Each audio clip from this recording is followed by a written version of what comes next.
طلع لي هذا الفيديو في انستغرام ديال هاد الكنافه اللي كتجي سهله، فقررت انني نديرها حيت فريمون كتوجد في 10 دقائق. كديروا الطبقه الاولى ديال الكنافه، من بعد كتضيفوا قطع ديال الزبده. شوفوا كميه الزبده كتبقى على حسب الكنافه اللي درتو.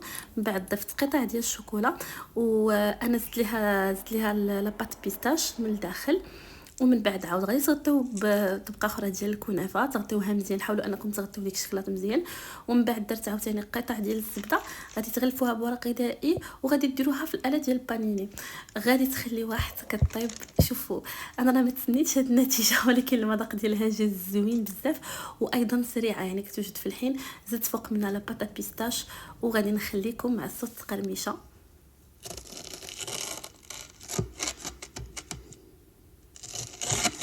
كتجي في هذا الشكل، قطعوها قطع واستمتعوا. المذاق ديالها جا زوين، حتى كنظن بلا بيستاش المذاق ديالها غادي يجي واعر. نتمنى ان الوصفه تكون عجبتكم.